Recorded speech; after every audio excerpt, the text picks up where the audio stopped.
நாம் கூட்டி அள்ள வேண்டியது, நம்முடைய மக்களும் நாமும் சேர்ந்து கூட்டி அள்ள வேண்டியது தெருவில் கிடக்கிற குப்பைகள் அல்ல, அதிகாரத்தில் இருக்கிற இந்த அறிவுகட்ட குப்பைகளை என்ன சொல்லி எவ்வளவு அழுத்தம் கொடுத்து போராடினாலும் இவர்களுக்கு உரைக்காது.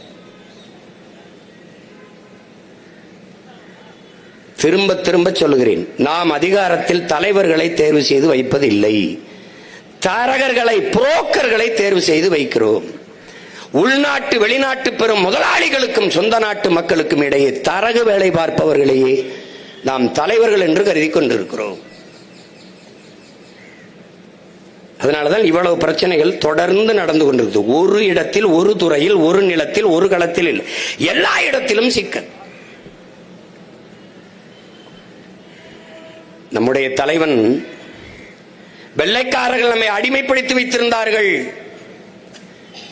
நாம் விடுதலைக்காக போராடினோம், சுதந்திரம் கேட்டு போராடினோம். ஆனால் சுதந்திரம் கேட்டு போராடுவதற்காக அவர்கள் அனுமதித்தார்கள். அந்த ஜனநாயகமாவது அவனிடத்தில் இருந்தது. இந்த விடுதலை பெற்ற நாட்டிலே உரிமைகளை இழந்தில்ல, பறிக்கப்பட்டு நிற்கிற நாம் அந்த உரிமையை கேட்டு நின்று போராட நிலமில்லை, இடமில்லை, அனுமதி இல்லை, அதை கேட்பதற்கு நாதி இல்லை. அப்ப இது எவ்வளவு கொடுமையான அடக்குமுறை, ஒடுக்குமுறை ஜனநாயகம் என்பதை நீ பார்த்துக்க. வெறும் வெற்றி சொல் இங்கே. இது காரணம் என்ன?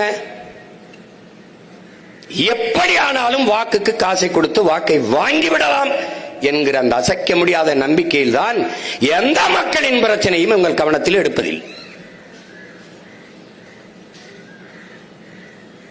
பல பிரச்சனைகளுக்கு கோபப்படுவார்கள், வெள்ளம் வந்தால் கோபப்படுவார்கள், ஒரு திட்டத்தை சொல்லிவிட்டு செய்யவில்லை என்றால் கோபப்படுவார்கள்.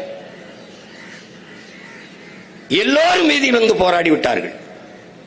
ஆசிரியர்கள், மாணவர்கள், மீனவர்கள், உழைக்கும் உழவர் குடிமக்கள், இப்போது துப்புரவு பணியாளர்கள் எல்லாரும் வந்து விட்டார்கள், நெசவாளர்கள். எப்படி பிரச்சனைகளை தந்தவர்கள்,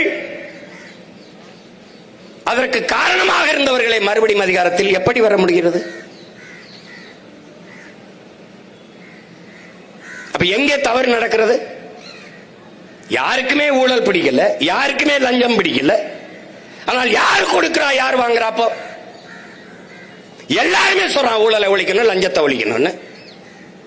அப்ப யார் கொடுக்கிறா, யார் வாங்குறா? யார் வாங்குற?